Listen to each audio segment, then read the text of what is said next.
2024년 말 전 세계 군사 산업계는 한순간 숨을 멈췄다. 인도 정부가 러시아와의 기존 방산 계약을 대거 철회하고 그 자리를 한국으로 대체하겠다는 결정을 내렸기 때문이다. 이는 단순한 구매선 변경이 아니었다.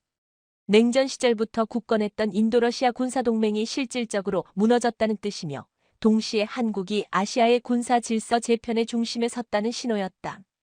지난 수십 년간 인도는 러시아제 무기에 의존해왔다. 수 30MKI 전투기, 미그 29, T-90 전차, S-400 방공망까지 인도 육해 공군의 척추를 이루는 대부분의 핵심 자산이 러시아산이었다. 하지만 시간이 흐를수록 러시아제 무기의 치명적인 한계가 드러나기 시작했다.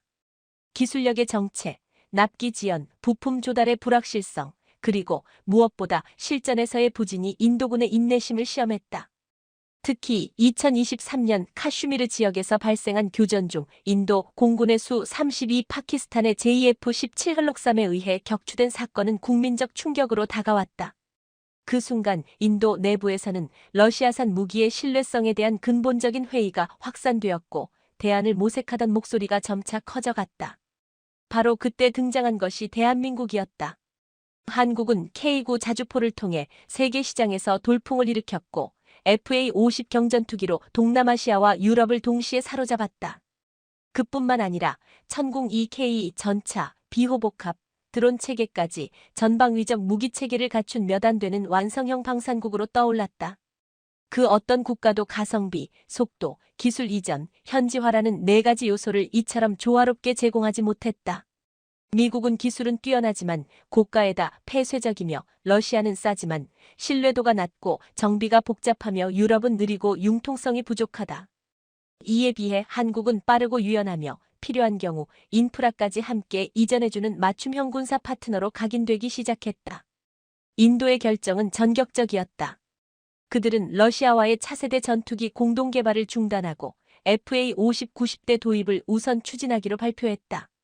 같은 시기 K9 자주포 2차 도입과 함께 현지 생산라인 증설, 심지어 한국과의 합동연구소 설립 논의까지 병행되었다. 이는 단순한 무기 수입이 아닌 국방 파트너십의 구조적 전환이었다. 그동안 인도는 러시아의 기술에 의존해 무기를 사들이는 소비자였지만 한국과의 관계에서는 능동적 파트너로 올라서고 있었다. 한국은 기술을 이전하고 인도는 생산 인프라를 제공하며 두 국가는 공동으로 제3국 수출을 타진하는 상생 모델을 그려가고 있는 것이다. 여기서 우리가 주목해야 할 점은 인도의 선택이 단지 방산 분야에 국한되지 않는다는 사실이다. 이 결정은 곧 인도의 외교적 자율성 확대, 군사 전략의 리셋, 글로벌 동맹 구조의 재편을 의미한다. 수십 년간 러시아에 상납하듯 의존했던 전략에서 벗어나 인도는 이제 자신만의 전략 자산을 구축하려 한다. 그리고 이 과정에서 그들은 미국이 아닌 한국을 선택했다는 점에서 세계는 충격을 받았다. 한국은 더 이상 조용한 기술 국가가 아니었다. 이제는 전장의 균형을 뒤흔드는 정치적 파트너로 격상되었고 그것이 바로 인도러시아 결별의 가장 뼈아픈 상징이었다. 이 모든 흐름은 한 가지 진실을 증명해준다. 지금 세계는 조용히 그러나 확실하게 한국의 세기로 접어들고 있다는 것이다. 인도가 러시아와 결별을 선언한 것이 단지 한국과의 독립적인 결정이었다고 믿는다면 그것은 지금의 국제무기 시장에 대한 이해가 부족하다는 뜻이다. 이 결정의 이면에는 한국이라는 신흥 군사 강국의 치밀하고도 정교한 수출 전략이 있었으며 그 전략은 이미 지난 10년 동안 전 세계 곳곳에서 반복적으로 검증되어 왔다. 한국의 무기 수출은 단순한 장비 판매가 아니라 기술력, 협력 모델, 정찰 위성 AI 통제 시스템 등 다양한 요소들이 결합된 전략적 패키지이다. 그리고 그 핵심은 바로 기존 강대국들과는 본질적으로 다른 접근법에 있다. 한국은 미국처럼 무기를 팔기 위해 정치적 조건을 강요하지 않는다. 러시아처럼 낡은 기술을 싸게 공급하면서 유지보수에서 폭리를 취하지도 않는다. 유럽처럼 고상한 척하면서도 납기와 물류에서 답답한 모습을 보이지도 않는다. 대신 한국은 말 그대로 고객 중심의 모델을 군사 분야에 도입한 최초의 국가이다. 고객이 원하는 시간 안에, 고객이 원하는 방식으로, 고객의 환경에 최적화된 무기를 설계하고 필요시에는 고객 국가 내에서 생산과 유지 체계를 함께 구축하는 방식이다. 이런 방식은 과거에는 상상조차 하기 어려웠다. 무기를 파는 국가는 항상 우위에 있고 사는 국가는 종속적인 위치에 있는 것이 관례였다. 그러나 한국은 이 구도를 깨버렸다. 무기를 사고도 주도권을 가질 수 있다는 새로운 가능성을 제시한 것이다. 대표적인 사례가 바로 폴란드다. 러시아의 우크라이나 침공 이후 안보 공백을 메우기 위해 절박해진 폴란드는 K 전차 K9 자주포 FA-50 경전투기를 대량으로 구매했고 단기간에 3조 원 이상을 한국에 투자했다. 하지만 그들은 단순히 무기를 산 것이 아니었다. 한국은 생산 라인을 이전하고 폴란드 현지 인력을 교육했으며 추후 유럽 전역에 재수출할 수 있는 권한까지 부여했다. 이것은 무기 수출이 아니라 전략 공유에 가까운 방식이었다. 그리고 이 모델은 인도에게 강력한 메시지를 던졌다. 우리는 단순한 무기 구매국이 아니라 미래 군사 산업의 공동 설계자가 될 수 있다는 가능성 말이다. 이러한 전략적 접근이 가능했던 이유는 한국이 가진 독특한 산업 인프라와 기술 역량 때문이다. 한국은 반도체, 조선, 건설, 자동차, 통신 등 다양한 산업 분야에서 이미 세계적인 경쟁력을 입증해왔다. 그리고 이 산업적 역량은 방산 분야에 그대로 전이되었다. 예를 들어 한국의 FA-50 경전투기는 단순한 경공격기 수준을 넘어 링크 16 데이터 링크, AESA 레이더 정밀 유도무기 플랫폼을 갖춘 소형 다목적 전투기이다. 과거 미국의 F-16이 수행하던 역할을 이제 한국의 FA-50이 절반 이하의 가격으로 수행하고 있는 것이다. 그리고 이 경이로운 효율성은 단순한 제조 기술의 결과가 아니다. 이는 대한민국 국방과학연구소 ADD, 한국항공우주산업 KAI, 한화에어로스페이스 등 수많은 민간국책 연구기관이 수십 년 동안 협력한 결과이자 기업과 정부가 일체가 되어 세계에 통하는 무기를 만들겠다는 국가적 의지의 결실이다. 더 나아가 한국은 기술의 유연성이라는 차별화된 강점을 가지고 있다. 미국이나 유럽의 무기 체계는 대부분 폐쇄적이다. 소프트웨어를 공유하지 않거나 자체 유지 보수가 어렵고 일방적 업데이트 제한이 걸려 있다. 반면 한국 무기의 특징은 개방형 구조다. 사용국이 자국 환경에 맞게 통제 시스템을 조정할 수 있고 탄약이나 부품도 현지에서 대체 가능하도록 설계되어 있다. 이 점은 특히 다양한 기후, 지형, 전투 방식이 공존하는 인도와 같은 국가에 매우 큰 매력으로 작용한다.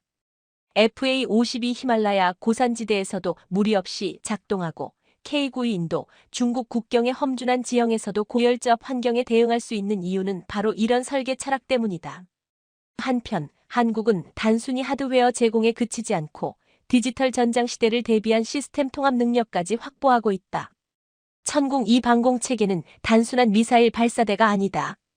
이는 레이더 AI 드론 감시 위성 간의 통합 작전이 가능한 스마트 방어 체계의 일환이다. 인도는 지금까지 이런 개념에 익숙하지 않았다. 러시아는 이런 기술을 공유하지 않았고 미국은 기술을 팔아도 시스템은 공유하지 않았다. 하지만 한국은 시스템 중심의 교육과 훈련까지 함께 제공한다. 이는 무기를 쓰는 국가의 자율성을 비약적으로 확대시킨다. 무기를 사용하는 데 있어 더 이상 본국의 승인이나 유지보수 계약에 목을 맬 필요가 없다는 것이다. 이처럼 한국의 방산산업은 이제 단순한 무기 수출의 차원을 넘어 국가 전략의 핵심 축으로 기능하고 있다. 그리고 이 구조의 정점에 선 국가가 바로 인도다. 인도는 러시아라는 익숙한 종 속에서 벗어나 한국이라는 도전적 동반자를 선택함으로써 새로운 국방 독립의 시대를 열었다. 이는 단순한 거래 이상의 의미를 갖는다. 이는 바로 신흥 강국들이 미국, 러시아, 중국이라는 기존 질서에 도전할 수 있는 시대가 열렸다는 신호이자 그 중심에 한국이 있다는 증거이기도 하다. 인도 공군의 역사에서 FA-50 도입 결정은 단순한 전투기 구매가 아니라 전술과 전략, 그리고 군의 철학 자체를 바꾸는 혁명적인 전환점이었다.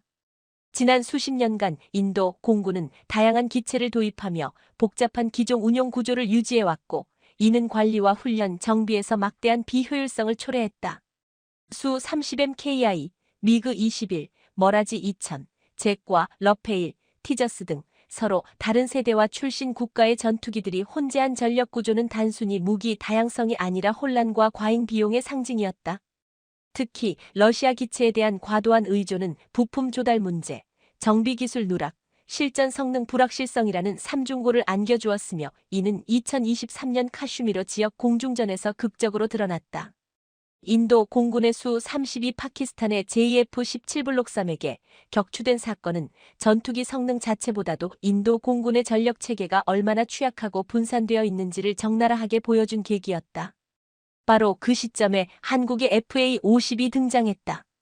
이 전투기는 외관상으로는 경전투기지만 실질적으로는 중형급 임무도 수행 가능한 다목적 플랫폼이다. FA-50은 단순한 훈련기가 아닌 전투기, 폭격기, 정밀 타격기, 그리고 데이터 링크 중심의 전장 통합 시스템까지 모두 겸비한 통합형 전력 자산이다. 인도는 러페일 1대당 약 2억 달러를 지불했지만 FA-50은 동일한 링크 시스템, 정밀 유도 폭탄, AESA 레이더, 그리고 AIM-120 중거리 미사일 탑재까지 가능하면서도 단가가 14 수준에 불과하다. 이 차이는 단지 비용이 아니라 인도 공군의 전력 구조 재편에 있어 결정적인 전략적 이점을 제공한다. 즉, 제한된 예산으로 더 많은 수량을 배치하고 지역 분산 배치와 대응 속도를 극대화할 수 있다는 뜻이다. FA-50의 또 다른 강점은 운용의 단순화이다. 인도는 지금까지 미그-21 같은 노후 기체를 훈련용으로 운용해왔고 이는 조종사 생존율을 떨어뜨리는 주된 원인이었다. 반면 FA-50은 훈련과 실전을 동시에 커버할 수 있는 이중 임무 전투기로 설계되어 있어 조종사 교육 효율을 획기적으로 높이고 전환 훈련 부담을 줄일 수 있다. 훈련기와 전투기를 따로 운용하던 시대에서 하나의 플랫폼으로 통합작전이 가능해진 것이다. 이는 단순한 편의성이 아니라 전시 대응 속도와 준비 태세에서 결정적인 차이를 만들어낸다. 더욱 놀라운 점은 FA-50이 가지고 있는 전장 적응성이다. 한국이 자체 개발한 이 기체는 혹한의 동해, 혹서의 중동, 고산의 인도, 네팔 접경지대까지 다양한 환경에서 성능을 검증받았다. 기체 냉각 시스템, 엔진 내구성, 조종석 환경 통제 등 모든 설계가 극한 상황을 감안해 제작되었으며 이는 인도처럼 고온다습 지역과 고산지대가 공존하는 나라에 있어 결정적인 선택 요인이 되었다. 실제로 한국은 필리핀, 태국, 이라크, 폴란드 등 다양한 기후대에 FA-50을 수출하고 있으며 인도는 이러한 운용 사례를 면밀히 분석한 뒤 해당 기체가 자신들의 작전 환경에 가장 적합하다는 결론을 내린 것이다. FA-50의 전자전 시스템 또한 주목할 만하다. 레이더 교란, 위치 추적 회피, 데이터 링크 교신 등의 기능은 단순한 전투기 이상의 전략 자산으로 기능하게 만든다. 인도는 지금까지 미국산 전투기를 제외하고는 이러한 통신 전자전 통합 기능을 경험하지 못했다. 반면 FA-50은 한국의 오지 기반 전장 네트워크 기술이 반영되어 있어 작전 통제 및 실시간 지휘 능력에서 비약적인 향상이 가능하다. 이는 곧 공군의 독립작전 수행 능력 강화로 직결되며 전략적 자율성이라는 인도 국방의 핵심 목표에 부합하는 선택이었다. 무엇보다 중요한 점은 FA-50의 확장성이다. 기체 자체의 구조가 개방형으로 설계되어 있어 향후 인도에서 자체 업그레이드나 무기 장착을 자유롭게 조정할 수 있다. 러시아 전투기나 프랑스 기체처럼 폐쇄적 코드와 독점적 유지보수 모델을 강요하지 않는다는 것은 장기적으로 볼 때 군사 주권을 확보하는 데 있어 필수적인 조건이다. 인도는 이 점에서 한국의 개방성과 유연성에 깊이 주목했고 단순히 무기를 사는 것이 아니라 기술 독립의 길을 확보할 수 있다는 확신을 갖게 되었다. FA-50은 결국 인도 공군의 세 가지 중요한 변화를 동시에 가져왔다. 첫째, 다종 기체 체계에서 하나의 통합형 플랫폼으로의 전환. 둘째, 외산 의존에서 자율작전 중심 구조로의 진화. 셋째, 고비용 저효율 전투기 구조에서 고효율 저비용 전략자산 확보로의 대체. 이 세 가지 변화는 단순한 효율성 개선이 아니라 인도 공군이 추구해왔던 미래형 전력 구조의 실현을 가능케 했다는 점에서 혁명적이다. 인도의 입장에서 FA-50은 단지 한국제 비행기가 아니다. 그것은 실질적 기술 주권의 시작이자 군사적 자율성의 재정립이며 동시에 미국과 러시아 사이에서 늘 휘둘려야 했던 외교적 불균형을 스스로 리셋할 수 있는 전략 자산이다. 그리고 이 모든 변화의 중심에 한국이 있다는 사실은 지금이 바로 전 세계 군사역학 구도가 조용히 그러나 분명히 재편되고 있다는 강력한 증거다. 인도 육군의 포병 체계는 오랫동안 낡고 파편화된 구조에 묶여 있었다. 구소련 시절 도입된 122 곡사포, 러시아제 MSTAB 견인포, 1970년대의 FH-77B 자주포 등 다양한 기종이 혼재되어 있었고 이들은 유지보수와 탄약 호환성, 정확도, 사거리 등 거의 모든 측면에서 현대전에 적합하지 않았다. 특히 인도 파키스탄 국경, 라다크 고원, 아루나찰프라데시 지역 등에서의 실제 전투 시뮬레이션은 인도 포병 전력이 빠르게 반응하지 못하고 교전 초기부터 열세에 몰릴 수 있다는 점을 반복적으로 보여주었다. 이와 같은 위기의식 속에서 인도는 근본적인 포병 전력 재편에 나설 수밖에 없었고 그 해답으로 선택한 무기가 바로 대한민국의 K9 썬더 자주포였다. K9는 이미 한국을 비롯한 여러 국가에서 실전과 혹한의 조건 속에서 성능을 검증받은 세계 최고 수준의 자주포로 평가받고 있다. 최대 사거리 54km, 분당 6발의 고속 사격, 자동장전 시스템, 그리고 기동성을 갖춘 궤도형 설계는 단순한 곡사포 이상의 기동형 화력 플랫폼으로 기능하며 특히 고지대와 사막, 정글 등 다양한 환경에서 운용이 가능한 다목적 자산이다. 인도는 이러한 특성을 중시했고 특히 카슈미르 지역과 중국과의 국경지대인 가란 계곡 등 고산지대에서 실전 운용 실험을 실시한 결과 K9이 타국산 자주포보다 월등한 성능을 발휘한다는 것을 직접 확인하였다. K9는 고지대에서도 가스터빈 기반의 엔진이 안정적인 출력을 유지하고 포신의 열 관리를 위한 자동 냉각 시스템이 작동하며 전자유도형 사격 제어 장치가 고도와 기압 변화에도 정확도를 유지해준다. 특히 주목할 점은 인도 자체의 지리적 특수성이다. 인도는 국토의 60% 이상이 산악 혹은 고지대이며 계절풍과 우기, 고온다습한 환경이 반복적으로 나타나는 기후 구조상 기존 서방국의 포병 무기가 쉽게 고장나거나 유지비가 급증하는 경우가 많았다. 독일제 PGH-2000 자주포는 높은 정비 비용과 복잡한 시스템으로 인해 인도군에 실질적인 부담이 되었고 프랑스의 시전은 바퀴형 구조로 인해 험지 운용에 큰 제한을 받았다. 이와 달리 한국의 K9는 궤도형 설계로 인해 어떤 지형에서도 자유롭게 이동이 가능하며 탄약 자동 장전 시스템은 승무원 피로도를 낮추고 사격 준비 시간을 절반 이하로 줄여준다. 인도가 한국산 K9를 선택한 결정적인 이유 중 하나는 공동 생산이라는 전략적 파트너십 모델이다. 단순히 무기를 수입하는 것이 아니라 인도 현지에서 라이선스 생산과 기술 이전을 통해 자주포 생산 공장을 세우고 인도 현지 인력을 교육하는 방식으로 접근했기 때문에 인도 내에서 방산 자립과 일자리 창출이라는 두 가지 목표를 동시에 충족시킬 수 있었다. 러시아나 유럽은 자국 내 핵심 부품을 절대 넘기지 않고 생산시설도 제한적으로만 제공했지만 한국은 인도군이 독자적인 정비 체계를 구축할 수 있도록 정비 매뉴얼, 소프트웨어 모듈, 부품 교체 방법까지 공유했으며 이는 인도군의 신뢰를 단숨에 얻는 계기가 되었다. K9는 또한 디지털 사격 통제 시스템이 뛰어나다. 한국의 하나디펜스가 개발한 이 체계는 GPS 기반의 위치 자동 설정, 적외선 야간 조준, 탄도 계산 AI 알고리즘 등을 탑재하고 있으며 인도군이 기존에 사용하던 야전 사격 방식과 비교했을 때 정확도와 반응 속도가 2배 이상 향상되었다. 특히 이동 중에도 사격이 가능하다는 점은 정찰 사격 이동의 전체 전투 루프를 현저히 단축시켰고 이는 적의 반격을 받기 전 선제 타격을 완성하는 데 결정적 역할을 한다.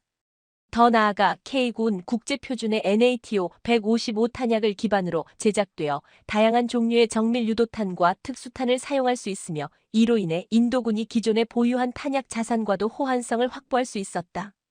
이는 단순한 편의성 문제가 아니라 장기적인 비용 효율성과 작전 지속성 측면에서 엄청난 이점을 제공하며 실제로 인도 국방부는 이를 이유로 추가 물량 확보 계획을 발표한 바 있다. K9의 도입은 단지 새로운 자주포를 배치한 것이 아니라 인도 포병 운용 철학을 바꾼 사건이었다.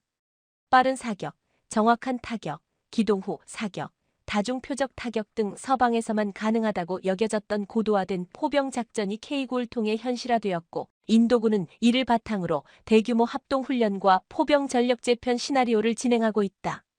한국의 전략적 접근은 여기서도 돋보인다. 단순히 무기를 판 것이 아니라 작전 매뉴얼, 운용훈련, 시뮬레이션 모델, 심지어 전자교리서까지 제공하여 인도군이 자주적으로 K9를 기반으로 한 작전 계획을 수립할 수 있도록 지원한 것이다. 이 모든 변화는 결국 하나의 질문으로 귀결된다. 과연 한국이 아니었다면 인도는 이런 급진적인 전력 현대화와 포병 독립을 이룰 수 있었을까? 러시아가 기술 이전을 해줄 리도 없고 유럽은 속도가 느리며 미국은 이 분야에서 경쟁력이 부족하다. 결과적으로 인도가 선택할 수 있는 유일한 현실적 파트너는 한국뿐이었고 한국은 그 기대를 넘어선 결과로 응답했다. 이제 K군 단순한 자주포가 아니라 인도 국방의 자존심이 되었고 한국 방산 기술의 결정체로서 전 세계의 주목을 받고 있다. 인도는 그동안 국방 전략의 핵심 축으로 러시아의 방공 체계를 신뢰해왔다. 수 30MKI와 함께 도입된 S-400 트라이엄프 시스템은 본래 중국의 DF 계열 탄도미사일과 파키스탄의 적어도 순항미사일을 동시에 방어하기 위한 다층형 방어 체계로 설계된 첨단 무기였다. 그러나 실제 운용에서 S-400은 생각보다 느리고 복잡하며 결정적으로 러시아 중심의 폐쇄형 통제를 벗어나지 못했다. 특히 2022년 이후 러시아의 우크라이나 침공과 함께 미국과 유럽의 제재가 겹치면서 인도는 S-400의 핵심 부품과 탄약 수급에 심각한 차질을 겪기 시작했고 시스템의 일관성 유지가 불가능해지며 인도군은 새로운 대안을 찾을 수밖에 없었다. 이때 등장한 것이 바로 대한민국의 천궁2이다. 천궁2는 본래 한국 자체 방공 주권 확보를 위해 개발된 중거리 지대공 미사일 체계로서 미국의 패트리엇과 러시아의 S-350 사이에 위치한 독립적이며 고도화된 기술 체계다. 최대 사거리 40km, 고도 20km 이상 요격, 다중 표적 자동 추적, AI 기반 위협 우선순위 판단 기능까지 탑재된 이 시스템은 단순한 미사일 발사 체계가 아니라 레이더, 사격 통제, 명령 통신, 대응 속도 모두를 통합한 스마트 통합 방공망이다. 인도는 본래 이 부문에서 이스라엘과의 협력을 추진했으나 기술 이전 문제, 비용 상승, 정밀도 측면에서의 제약 때문에 완전한 만족을 얻지 못하고 있었고 그 공백을 천궁2가 완벽하게 파고들었다.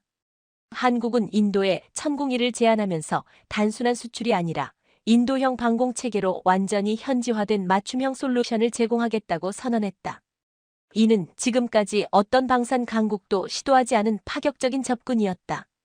러시아는 절대로 핵심 소프트웨어나 데이터 프로토콜을 넘기지 않았고 미국은 절차상 공유는 가능하나 실제에선 전례가 없었으며 유럽은 과도한 문서와 절차로 인해 시간과 비용을 지나치게 요구했다.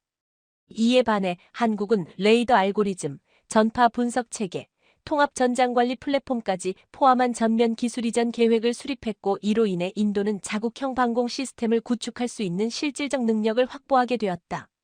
천궁2가 S-400과 결정적으로 다른 점은 유연성이다. S-400은 러시아 내 환경에 맞춰 설계되어 극지방과 산악지역에선 강점을 보일 수 있으나 아열대 고순먼지 고온 고산이 혼재하는 인도 지형에서는 시스템 과열, 냉각 문제, 전자파 간섭, 부품 내구성에서 취약점이 노출되었다. 반면 한국은 한국형 기후와 북한의 다양한 미사일 위협을 감안해 천궁2를 다기후다 형태 환경에 맞춰 설계했고 레이더의 방위 각고도 추적 성능은 이미 한국군의 실전 배치 경험을 통해 검증된 바 있으며 사격 통제 시스템 또한 한국형 오지 기반 통합 전장 네트워크와 연동되어 있어 기존 인도 지휘 체계와도 높은 호환성을 보여주었다. 또한 천궁2는 정지 상태뿐만 아니라 기동 배치 상태에서도 즉시 대응이 가능하며 이 점은 국경 분쟁 지역의 다중 배치가 필요한 인도군의 작전 구조에 있어 결정적 이점이다. 실제로 인도 국방연구개발기구 DRDO와 한국국방과학연구소 ADD는 공동평가 보고서에서 천궁2의 반응 시간과 재장전 속도, 레이더 전환 시간 등이 기존 러시아 장비보다 평균 42% 빠르다는 분석 결과를 내놓았고 이는 인도 국방부를 즉각 움직이게 만들었다. 한국은 여기에 더해 AI 기반 위협 인식 기능을 제공했다.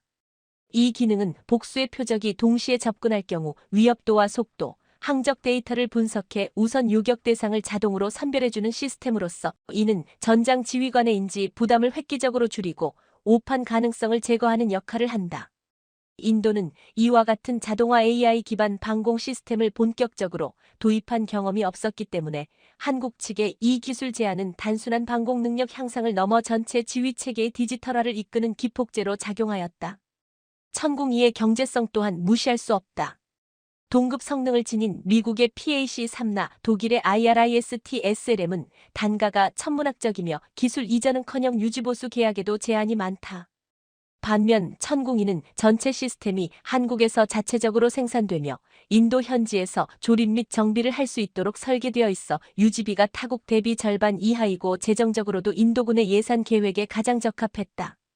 더불어 한국은 천궁2와 연계해 소형 드론 감시체계, 탄도탄 요격 훈련 시스템, 전자전 대응 알고리즘 등 방공 전반을 포괄하는 통합 운영 교육 프로그램까지 함께 제안했고, 이 패키지 시스템은 인도 공군과 해군 양측 모두에게 깊은 인상을 남겼다.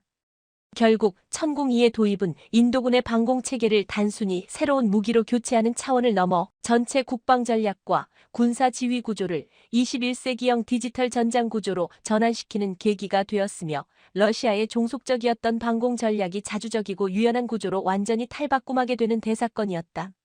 한국은 그 중심에서 단순한 장비 제공자가 아니라 인도 국방 자립의 실질적 파트너로 부상했고, 이는 단지 한 번의 계약이 아닌 전략적 동맹의 서막이라는 평가로 이어졌다. 인도가 한국산 무기를 단순히 수입하고 있는 것이 아니라 그들의 전체 군사 전략을 한국식으로 재설계하고 있다는 사실은 많은 전문가들에게조차 아직 충분히 인식되지 않고 있다. 그러나 실상 인도 국방부의 최근 발표와 각 군 지휘부 내부 문건을 살펴보면 명확하게 드러난다. 이제 인도는 과거의 러시아 중심 장비 운용 방식, 비효율적인 병력 중심 조직 구조, 느린 의사결정 시스템에서 벗어나 한국식 기동전 중심의 유연한 군 편성, 데이터 기반 통합 지휘 체계, 그리고 국방 산업 내재화 전략을 본격적으로 도입하고 있으며, 이는 단순한 모델 벤치마킹이 아니라 하나의 철학적 전환을 의미한다. 우선 가장 뚜렷한 변화는 병력 중심의 양적 구조에서 소수 정예화된 고기동 부대로의 전환이다. 한국은 전통적으로 병력 수가 적었지만 첨단 기술, 고속통신, 기계화 전력을 바탕으로 제한된 병력으로도 대규모 작전을 수행할 수 있는 구조를 갖춰왔다. 전방 일선 방어만 하더라도 전차와 자주포, 드론, 전자전 장비가 유기적으로 연결되어 실시간으로 표적을 식별하고 대응하는 전술 네트워크 중심 구조가 이미 완성되어 있으며, 이는 인도의 기존 구조와는 완전히 다른 접근이다. 인도는 넓은 국토와 다양한 국경 분쟁으로 인해 다수 병력의 배치가 불가피하다고 생각해왔지만, 최근 중국과의 국경 마찰, 파키스탄과의 테러 교전 등에서 드러난 것은 병력의 수보다 정보와 반응 속도가 전장을 지배한다는 것이었고, 이 점에서 한국식 고속 전환 타격 중심 모델은 매우 실용적인 대안으로 부상했다. 두 번째로 주목할 점은 지휘 체계의 디지털화이다. 한국군은 이미 전 부대에 걸쳐 CICOMM언드, 컨트롤, 커뮤니케이션즈, 컴퓨터즈, 언드 인텔리전스 시스템을 실전 운용 중이며, 이는 전투기, 자주포, 드론, 방공망, 해상 플랫폼까지 모두를 실시간으로 통합해 전장을 가시화하는 구조이다.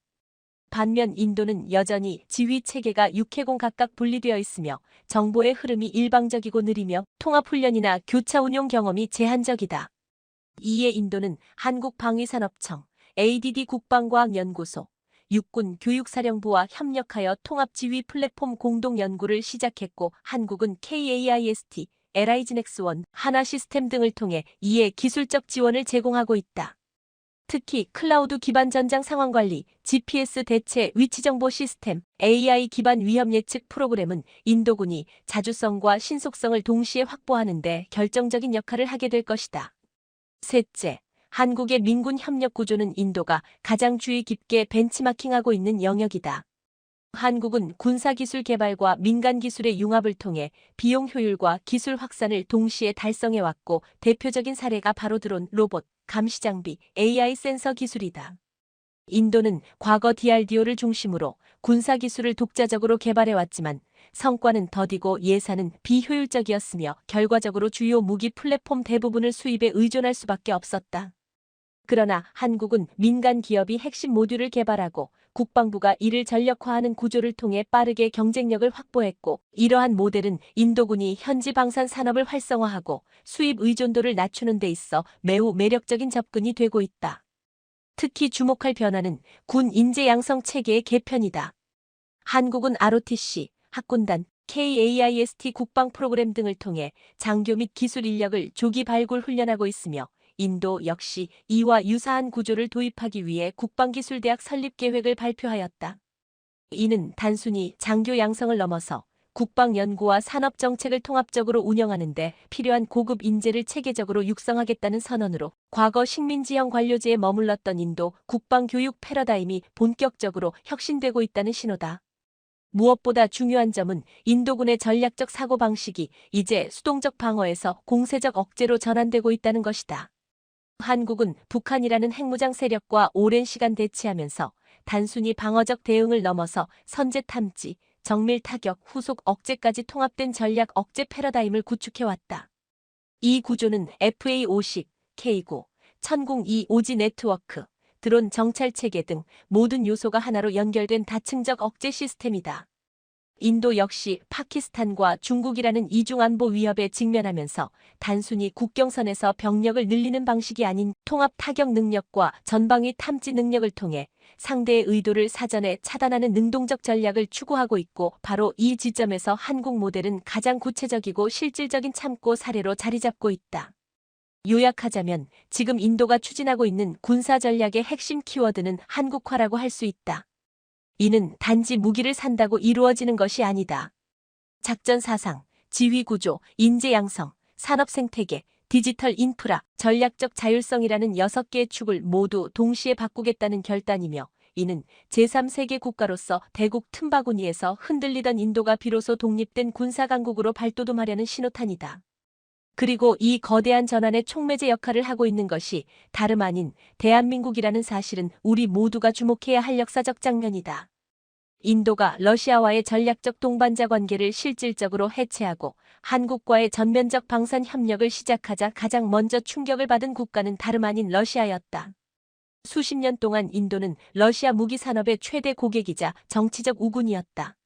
수-30MKI의 대량 도입, T-90S 전차의 현지 생산, S-400 방공 체계의 장기 계약까지 인도는 러시아의 경제와 기술을 지탱하는 믿을 수 있는 파트너로 여겨졌고, 러시아 역시 이를 바탕으로 인도 시장을 서방과의 균형추로 활용해왔다. 그러나 이제 그 구조가 한순간에 무너졌다. 인도가 FA-50, K9, 천궁-2 등 주요 전력 자산을 한국산으로 대체하기 시작하면서 러시아는 수십조 원에 달하는 방산 수출 계약을 잃게 되었고, 이는 곧바로 러시아 국내 방산 기업의 실적 악화와 생산 라인 감축으로 이어지고 있다. 특히 타격이 큰 분야는 항공기 엔진, 미사일 유도 장치, 방공 레이더 시스템이다. 인도는 과거 러시아의 AL-31 엔진과 이스칸데르 미사일 기술에 의존해왔다. 그러나 KAI와 하나에어로스페이스가 제시한 모듈화 기술과 유지보수 자유화 정책은 인도에게 기술 자립이라는 완전히 새로운 길을 열어주었고, 러시아는 더 이상 독점적 기술 공급자로 군림할 수 없게 되었다. 러시아 국방산업청은 인도의 결정 이후 긴급 보고서를 크렘린에 제출했고, 그 안에는 한국의 기술 이전 방식이 러시아의 기존 수출 모델을 붕괴시키고 있다는 문장이 포함되어 있었다. 이것은 단순한 무기 경쟁이 아니라 모델의 패배를 인정하는 고백이었다. 반면 중국의 반응은 훨씬 복합적이고 더 깊은 불안감을 내포하고 있다.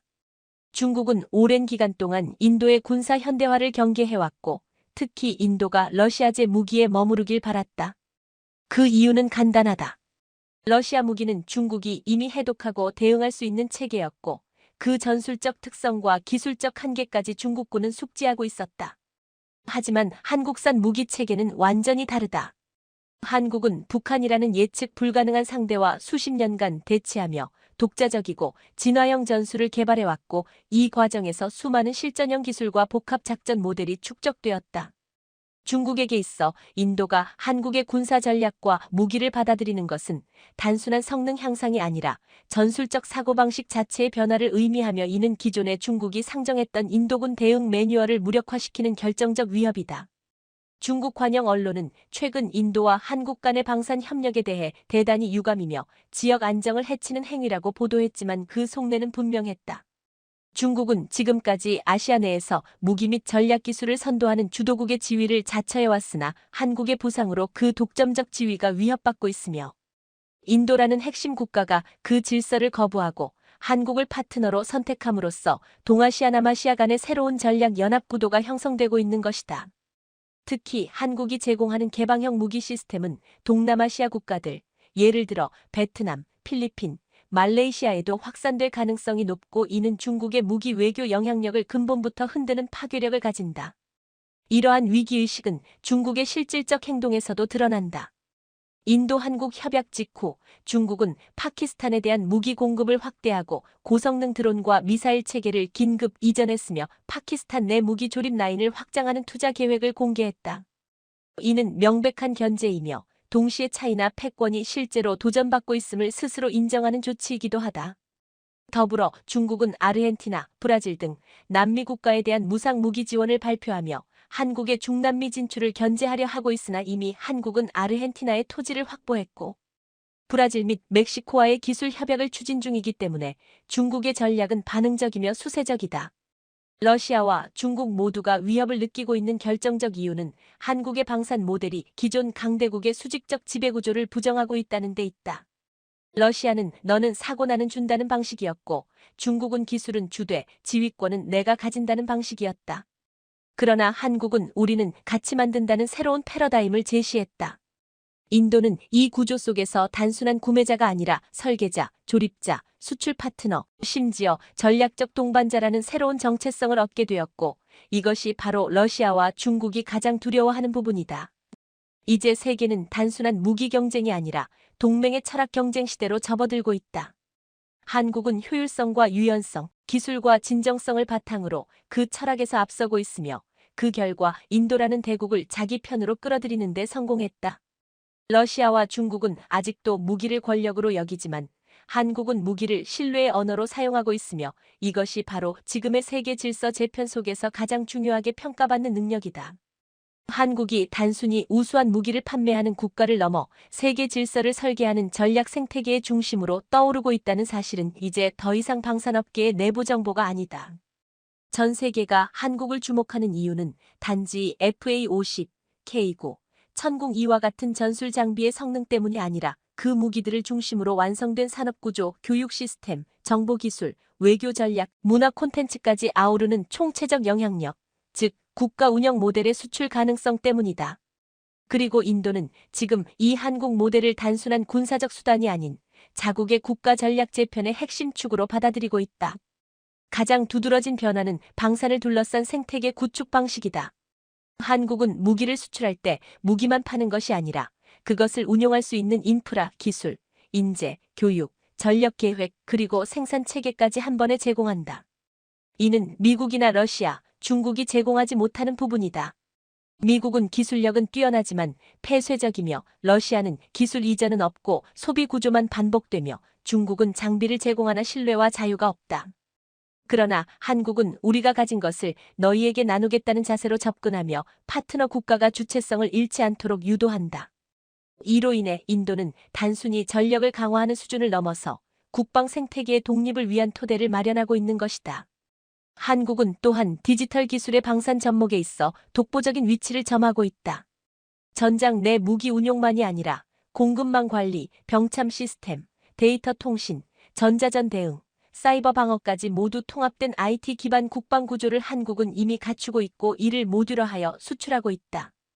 예를 들어 하나 시스템의 지능형 전장관리 솔루션은 전투기, 자주포, 드론, 방공망, 병력 배치 정보를 실시간으로 통합하여 작전 명령을 최적화하며 이는 한국의 오지 기술과 위성 기반 항법 시스템이 결합되어 전통적인 전장 개념을 완전히 바꾸는 구조다. 인도는 바로 이 모델을 자국 방산 체계에 도입하기 위해 한국과 통합작전 시스템 공동개발 MOU를 체결했으며 향후에는 국산화된 인도판 스마트 지휘 시스템 구축을 목표로 하고 있다. 더 나아가 한국의 방산 전략은 정치 외교와 연계된 설계가 가능하다는 점에서도 기존 강대국들과는 근본적으로 다르다. 한국은 무기 수출과 동시에 문화 콘텐츠, 의료기술, 농업 스마트화, 교육 프로그램까지 포괄하는 융합형 접근을 제시한다. 이것은 단지 좋은 장비를 파는 나라가 아니라 함께 성장할 수 있는 국가라는 이미지를 구축하게 만들고 인도와 같은 중견국은 그러한 파트너십을 통해 글로벌 경쟁에서 새로운 지위를 획득할 수 있다는 기대를 갖게 된다. BTS의 음악, 한국 드라마, K-뷰티, 삼성의 IT, 현대차의 기술력, 그리고 KAI 한화의 라이진엑스원의 무기 기술이 하나의 브랜드 이미지로 통합되어 한국이라는 국가는 이제 신뢰할 수 있는 미래 동맹의 상징으로 떠오르고 있다. 이러한 영향력은 국제 정치에서도 드러난다. 한국은 최근 몇 년간 UN 평화유지활동, 우크라이나 지원, 아프리카 의료 지원, 동남아 사이버 교육 등에서 중립적이고 실용적인 자세를 통해 신흥국과 개발도상국들의 신뢰를 빠르게 확보하고 있으며, 이는 단순한 정치적 동맹이 아닌 신뢰 기반 파트너십의 모범으로 작동하고 있다. 인도는 이런 외교적 이미지 또한 무시하지 않는다. 러시아는 국제 제재 대상이고 중국은 패권 의도가 뚜렷하며 미국은 지나치게 정치적 조건을 강요하는 반면 한국은 기술과 지원을 중심으로 한 실용 외교를 통해 비간섭적 동반자로 자리 잡고 있다. 바로 이것이 인도가 한국을 향해 전면적인 전략적 전환을 결정한 숨은 배경이다. 더불어 한국의 군사적 소프트 파워는 전술 교리와 작전 시뮬레이션 기술에서도 강력하게 작용하고 있다. 한국은 ADD와 국방대학교, ROTC 제도 등을 통해 축적한 수십 년의 전투 시나리오, AI 기반 훈련 플랫폼, 실시간 데이터 기반 워게임 시스템을 통해 전투 준비를 과학화 자동화하고 있으며, 이는 인도군이 오랫동안 갈망하던 체계적 훈련 혁신을 가능케 한다. 인도는 지금까지 인구 의존형 징병 모델과 수기형 교리 전달 방식에 머물렀지만, 이제 한국과 함께 가상현실 기반의 훈련, 위성 데이터 기반의 전술 모의 훈련, AI 병참 운영 시뮬레이션 등을 도입하면서 군 전체의 작전 철학을 데이터 중심으로 바꾸고 있다. 이는 단순한 효율의 문제가 아니라 인재 양성, 예산 절감, 신속한 실전 대응 등 국방 전반에 걸친 패러다임 전환을 촉진하는 요소이다. 무엇보다 중요한 것은 한국이 무기 수출을 통해 세계를 통제하거나 지배하려 하지 않는다는 점이다. 한국은 제국주의적 확장을 추구하지 않고 자국의 생존과 기술 주권을 확보한 상태에서 다른 국가들과의 수평적 파트너십을 통해 외연을 넓혀왔다. 이 점에서 한국은 매우 드문 존재이다. 강대국은 많지만 신뢰받는 강대국은 드물고, 기술은 많지만 기술을 나누는 국가는 거의 없으며, 무기를 파는 나라는 많지만 무기를 통해 미래를 함께 그려주는 국가는 오직 한국뿐이라는 것이 인도와 여러 국가들이 공통적으로 느끼는 감정이다. 따라서 지금 세계는 한국을 중심으로 전략 생태계 블록이 형성되고 있는 것이다. 단순한 무기 판매국이 아니라 기술 중심의 동반자, 전략적 설계자, 소프트 파워의 전달자로서 한국은 미국도, 러시아도, 중국도 따라오지 못하는 독자적인 길을 가고 있으며, 인도는 그 길 위에서 가장 먼저 손을 잡은 파트너가 된 셈이다. 21세기 전쟁의 양상은 더 이상 전장에서의 총성과 포성만으로 정의되지 않는다. 진정한 전쟁은 생산라인에서 시작되고 공급망에서 승부가 갈리며, 기술과 자원의 연결 고리를 누가 확보하느냐가 전쟁의 결과를 결정짓는다. 이러한 새로운 전쟁의 질서 속에서 대한민국은 놀라운 방식으로 자신을 증명하고 있다. 한국은 지금 단순한 무기 수출국이 아니라 세계 방산 산업의 생산 설계 조립 배분의 중심 허브로 재편되고 있으며, 이는 미국도 러시아도 유럽도 예측하지 못한 전략적 반전이다. 특히 COVID-19 이후 글로벌 공급망이 붕괴되면서 각국은 자국 내 방산 생산 능력의 한계를 뼈저리게 느꼈고, 이로 인해 공급 안정성이 방산 계약의 핵심 조건으로 떠올랐다. 유럽은 병목 현상과 인건비 상승으로 인해 생산 속도가 현저히 느려졌고, 미국은 핵심 부품의 중국 의존 문제로 인해 기술의 자립성과 보안에 대한 우려가 커졌으며, 러시아는 우크라이나 전쟁 이후 서방의 제재로 인해 핵심 소재와 부품을 확보하지 못하면서 내부 산업 생태계가 붕괴 직전까지 몰렸다. 반면 한국은 팬데믹 기간에도 방산 생산 라인을 유지했으며, 무기 계약 납기를 거의 지연 없이 이행했고, 모든 부품을 자국 내 혹은 신뢰 가능한 우방국 네트워크에서 조달할 수 있는 자급화 체계를 일찍이 구축해 두었다. 한국이 FA50, K9, 천궁2 등 주요 무기 플랫폼을 짧은 시간 안에 대량 생산하고 정해진 기한 내에 인도할 수 있었던 이유는 단순한 제조 능력 때문이 아니라 부품 협력사들의 유기적 연결 구조, 공정 자동화, 표준화된 품질 관리, 무엇보다도 민군 일체형 기술 운영 구조 덕분이다. 이 구조는 한국이 지난 수십 년간 반도체 조선 자동차 산업을 통해 축적해온 공급망 통합 기술이 방산에 그대로 적용된 결과물이며, 이는 외국 방산 업체들이 도저히 따라올 수 없는 속도와 신뢰도를 만들어낸다. 인도는 이러한 한국의 시스템을 눈으로 보고 체감한 후 자국 내에 동일한 구조를 도입하기로 결정했다. 방갈로르, 푸네, 첸나이 등지에 한국형 생산 클러스터를 조성하고 한화와 KAI, LIG넥스원과 공동으로 현지 조립 라인을 세우며 인도판 K 방산 체계를 구축하기 시작했다. 여기에는 단순한 조립 기술이 아니라 품질 관리 기준, 생산 자동화 기술, 부품 재고 관리 알고리즘, 공급업체 등급 평가 시스템까지 모두 포함되어 있으며 한국은 이 모든 노하우를 문서화하고 교육 프로그램으로 제공하면서 인도 국방 생산 생태계의 전환을 실질적으로 이끌고 있다.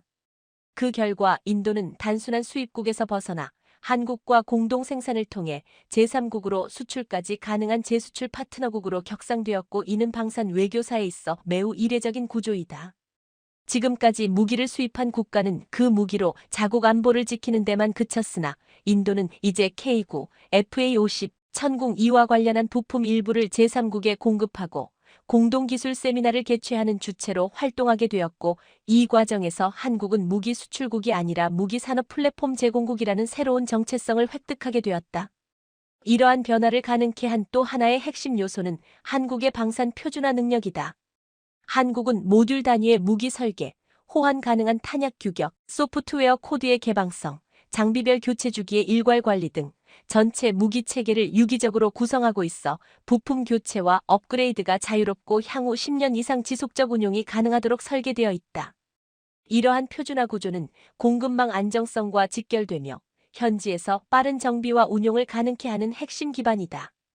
특히 최근에는 한국이 방산용 반도체, 위성통신 모듈, 인공지능 기반 조준 시스템, 무인기 센서류까지 포함한 전략 물자 생산에서도 독자적 역량을 갖추고 있으며, 이로 인해 주요 수입국들은 한국을 무기 독립을 가능케 하는 동반자로 인식하기 시작했다. 인도는 기존 러시아 제품처럼 핵심 부품이 특정 국가에 종속되지 않고 필요한 경우 자체 생산이 가능하며, 그 과정에서 한국이 적극적으로 기술 공유를 한다는 점에 깊은 감명을 받았고, 이는 단순한 수출을 넘어 공급망 구축에 있어 미래형 전략적 연합의 모범 사례로 평가받고 있다. 공급망 경쟁의 본질은 결국 신뢰다. 어떤 위기 상황에서도 부품이 끊기지 않고 계약 일정이 흔들리지 않으며 기술 공유가 실현되고 운영 유지가 투명하게 이루어지는 국가만이 생존할 수 있다.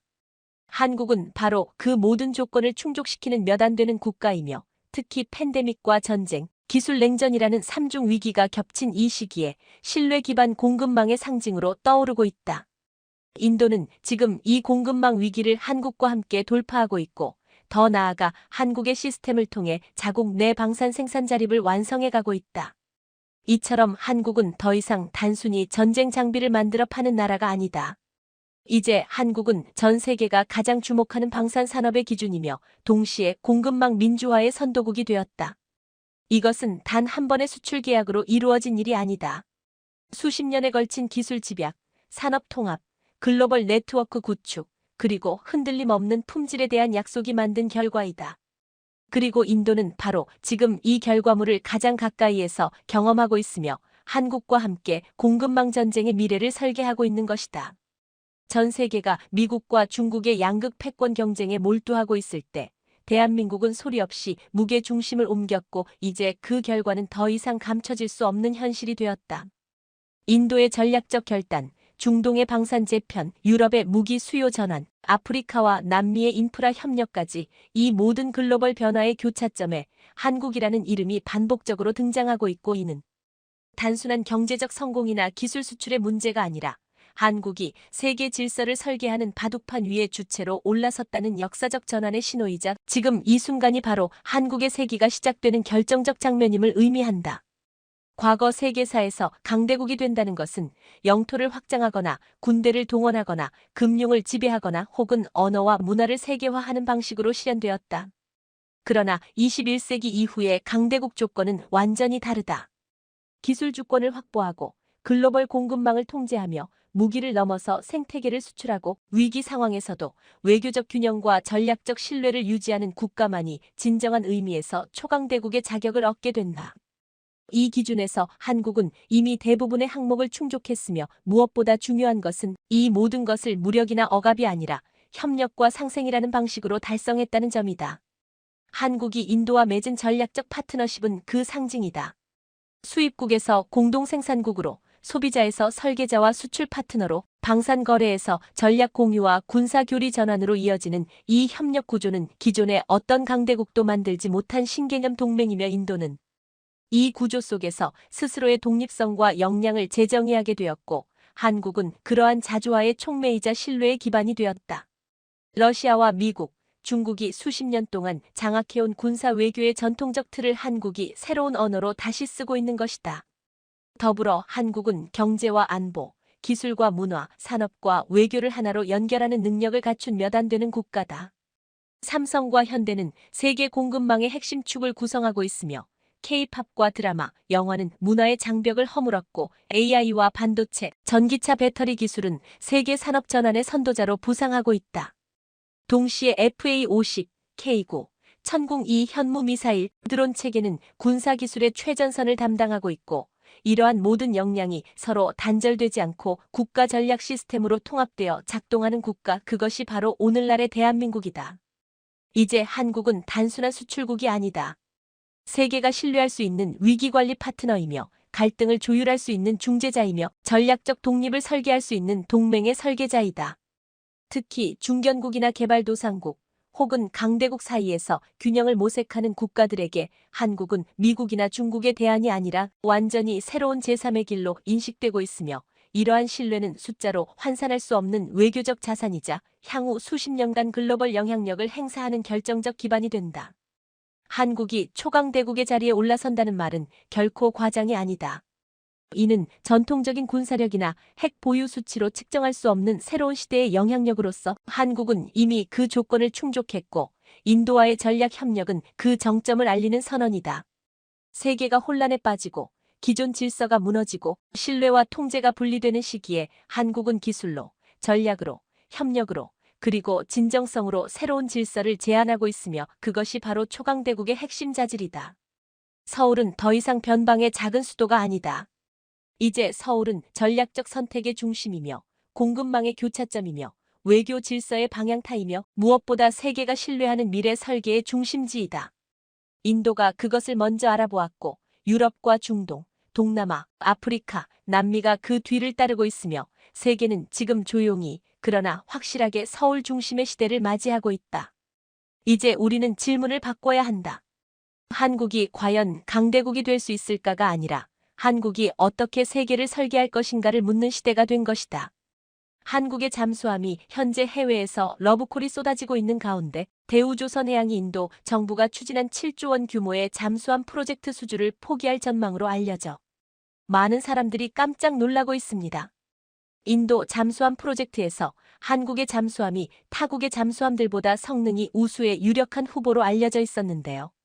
이렇게 한국이 갑작스럽게 수주를 포기한다고 알려지면서 인도가 충격에 빠졌습니다. 그런데 이 소식을 들은 한국의 많은 네티즌들은 인도 잠수함 사업 수주를 포기한 것이 한국에 굉장히 잘된 일이라는 의견을 보이고 있는데요. 과연 한국이 7조 원 규모의 인도 잠수함 사업을 포기한 배경은 무엇이고 오히려 한국 네티즌들은 왜 이 소식에 기뻐하고 있는 것인지 실제 반응들까지 자세히 알아보겠습니다. 2015년 1월 프랑스 굴지의 항공기 메이커 다소 데솔트는 인도 정부와 전투기 거래 협상 테이블에서 상대방이 납득할 수 없는 조건을 제시했습니다. 당시 다소는 인도가 요구한 전투기 사양이나 구매 조건과는 동떨어진 엉뚱한 제안을 들고 나왔는데요. 견적서에 제시한 금액도 인도 측 조건의 2배에 달하는 수준이었습니다. 사실상 판을 엎겠다는 뜻이었습니다. 당시 인도는 MMRC AMEDIUM 멀티 롤 컴뱃 에크래프트 프로그램을 진행해 세계 전투기 메이커 사이에서 큰 손으로 떠올랐습니다. 인도가 사업 공고 당시 밝힌 전투기 도입 규모는 총 126대의 옵션 물량 63대까지 합하면 총 189대의 엄청난 물량에 달하면서 주목을 받았었습니다. 그래서 전 세계 모든 전투기 제조사들이 달려들어 인도 사업을 따내기 위해 혈안이 되어 있었는데요. 결국 프랑스 다소의 라팔이 2011년 최종 승자가 됐습니다. 그런데 우선 협상 대상자 지정 후 인도와 프랑스는 4년 넘게 협상을 질질 끌다 2015년 4월 결국 협상 결렬사업 파기를 선언하고 돌아섰습니다. 다소는 무슨 이유로 이 사업 수주를 걷어찬 것일까요? 협상 테이블에서 비상식적인 조건을 들이밀기 시작한 것은 다름 아닌 인도였습니다. 우선 협상 대상자로 지정된 다소의 전투기 126대 중 108대는 인도 힌두스탄 항공 HAL이 기술을 도입해 생산하고 힌두스탄 항공 HAL 생산 물량의 납기 품질 보증도 프랑스에게 책임질 것을 요구하는 말도 안 되는 요구사항을 내놓은 것입니다. HAL은 세계 항공업계에서 악명 높은 인도 국영 항공기 제작사인데요. 이렇다 할 기술력이 없는 데다 사내 부정부패가 극심한 것으로 알려졌습니다. 인도 정부는 이런 전력이 있는 HAL이 생산하고 심지어 인도 현지에서 제작된 부품을 장착한 라팔 기체에 대해서도 다소가 품질을 보증해야 한다고 요구한 것입니다. 그 과정에서 전투기 국산화에 필요한 핵심 기술의 이전도 요구했습니다. 당연히 다소가 판을 엎을 수밖에 없었던 구조인 것입니다. 마찬가지로 이번에 인도 해군이 추진하는 차세대 재래식 잠수함 도입 사업인 P-75I에서도 이와 비슷한 상황이 발생할 우려가 있었습니다. 인도는 1997년 프로젝트 75구상으로 공격용 원자력 잠수함 6척, 재래식 잠수함 18척 등 24척의 잠수함 도입을 뼈대로 한 국가 전략을 마련했습니다. 이에 따라 2014년부터 재래식 잠수함 도입 사업 1단계로 프랑스 나발그룹 네이벌그룹의 스콜펜에스 CORPEN 2급 잠수함 6척 기술 도입 사업 형태를 인도에서 건조 중입니다. 대우조선해양이 참여한 것은 해당 사업의 후속 물량 6척 수주전인데요. 인도는 요구사항으로 수중에서 오랜 기간 작전할 수 있는 공기부류 추진체계 AIP 시스템을 탑재한 잠수함을 요구하고 있습니다.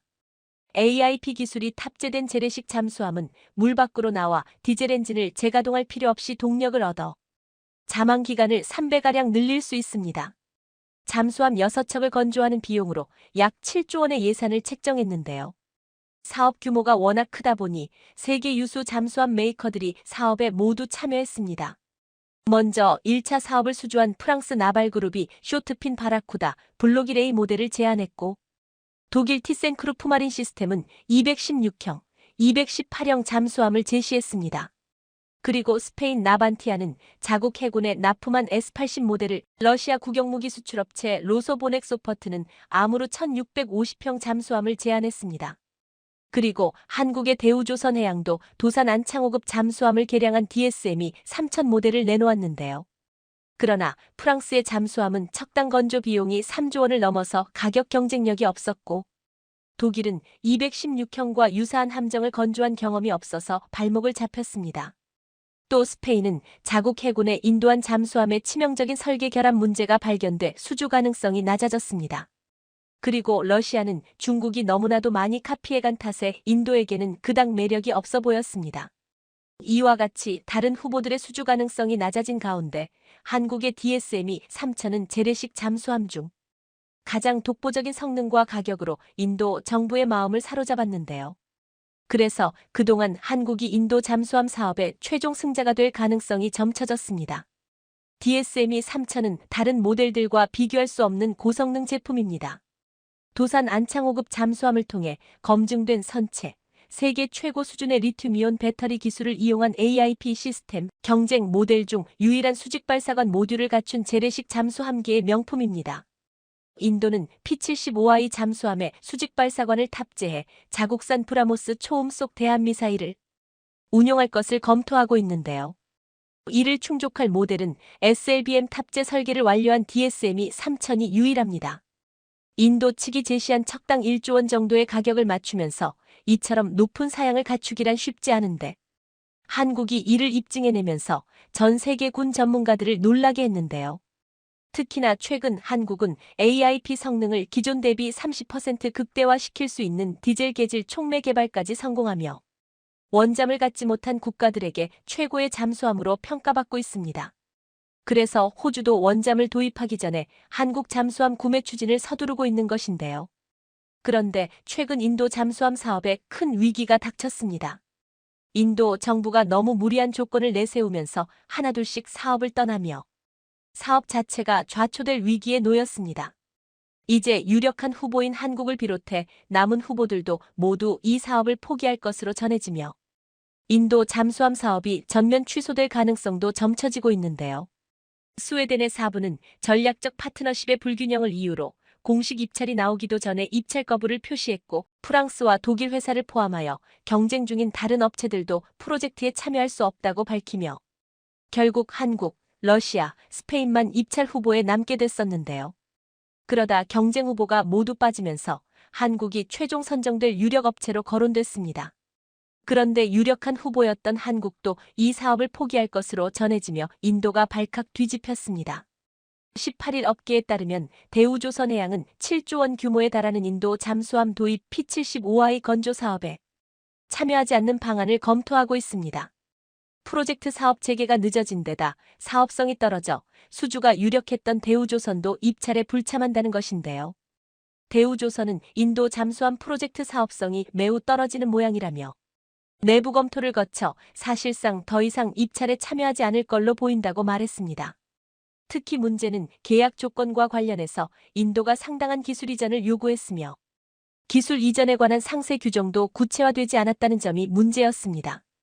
이번 사업은 인도 정부가 추진 중인 메이드 인 인디아 메이드 인 인디어 인도 제조업 육성 정책에 포함되는 사업으로 해외 협력업체 선정 후 해당 업체가 인도 국내 조선소와 파트너십을 체결하고 인도 현지에서 기술 이전 방식으로 잠수함 6척을 건조하는 순서로 이루어지게 되는데요. 인도는 이 과정에서 상당한 수준의 부품 국산화를 요구하고 있는데 AIP 등 첨단 기술의 60% 이상을 인도 조선업체에 이전해달라고 주장하고 있습니다. 한국이 도산 안창호급 잠수함 개발 과정에서 구현한 국산화율이 76% 수준인 것을 감안하면 사실상 국내 잠수함 기술을 전부 이전하라는 요구에 가까운데요. 향후 인도가 세계 잠수함 시장에서 한국의 경쟁자가 될 수 있다는 점을 감안하면 쉽게 수용하기 어려운 조건입니다. 게다가 품질 보증에 관한 계약 부분도 면밀히 살펴야 하는데요. 이전에 프랑스에게 갑질을 했던 것처럼 인도는 자국산 부품을 사용해 인도에서 건조하는 인도산 잠수함에 대해서도 오히려 해외 파트너사에게 품질 보증을 요구하고 있다는 것입니다. 게다가 인도 내 건조 일정 지연 시 해외 파트너사에 부과되는 페널티 또한 너무나도 가혹하며 파트너사 입장에서는 책임은 크나 정작 인도 내의 건조 상황에 영향력을 행사할 방법이 거의 없는 것도 문제입니다. 그래서 종합적으로 인도 방위산업의 정밀성, 사업관리 능력 등을 고려하면 한국 조선업체가 감당해야 할 리스크가 지나치게 클 것이라는 우려가 나온 것인데요. 그래서 인도와 긴밀한 관계를 유지하고 있는 러시아 또한 최근 인도 잠수함 사업 입찰에 대해 불참을 선언하며 극적인 수정 없이 프로젝트가 실패할 것이라고 경고했습니다. 러시아는 또 세계의 어떤 해군도 인도가 찾고 있는 종류의 잠수함을 보유하고 있지 않아 잠수함을 처음부터 만들어야 한다고 지적했는데요. 경쟁사인 러시아가 인도 잠수함 프로젝트를 포기한 건 마찬가지로 건조 조건 때문입니다. 또 코로나 때문에 입찰 재개가 늦어지면서 현재는 프로젝트가 거의 멈춰 있는 상태라 사업 재개가 불투명한데요. 해당 사업은 지난 4월 입찰을 시작할 예정이었으나 인도 내 코로나 확산 여파로 지연되다 작업 재개가 늦어졌습니다. 앞서 인도 국방부는 이 사업에 제안 요청할 FP 답변 제출 기한을 12월 말로 연장했으나 이에 응할 업체는 전무할 것으로 보입니다. 한 군사 전문가는 국내 군수업체가 해외에서 아무리 대규모 사업을 수주해도 첨단 군사 기술을 외국 조선업체에 고스란히 넘기는 것은 자살행위라며 마치 첨단 IT 기술을 해외 업체로부터 카피 혹은 해킹한 후 세계 IT 시장에서 저가 공세로 해외 시장을 빼앗아가고 있는 중국이 대표적인 예라고 설명했습니다. 그리고 국내 네티즌들도 이런 무모한 사업은 당장 포기하는 것이 맞다는 의견을 보이고 있습니다. 인도의 조건이 너무 무리였어요. 상당히 걱정하고 있었는데 다행입니다. 정말 독이 든 성배를 피했네요. 항상 이런 계약은 주의해야 합니다. 잘했네요. 인도뿐 아니라 어떤 거래에서도 넘지 말아야 할 선은 있다. 국익을 잃지 않는 합리적 선이 잘 지켜지길. 이건 뭐 찐빵 한 봉지 사면서 레시피, 재료의 속까지 내놓으라 하는 데다. 자기가 직접 만들어 먹다가 식중독에 걸리면 그것까지 책임지라는 식이다. 기술을 날로 먹으려고 하는 국가는 빠르게 손절하는 게 정답입니다. 서로 날로 먹으려고 하는 인도와 프랑스가 힘을 합치는 것이 좋을 것 같다. 이제 한국의 잠수함 기술 수준이면 저런 조건이 아니어도 충분히 수출 가능하다. 오히려 인도가 사업 조건을 다시 바꿔 한국에게 역제안할 것으로 보인다. 인도뿐 아니라 인도네시아를 포함 방산 수출 상담하는 국가들에게 좋은 본보기가 될 듯. 단호함을 보일 때는 정말 단호하게 해야 한다. 이번 일로 인도든 인도네시아든 인도 들어가는 나라랑 뭐 하는 거 아니라는 교훈을 깨달은 것 같다. 등.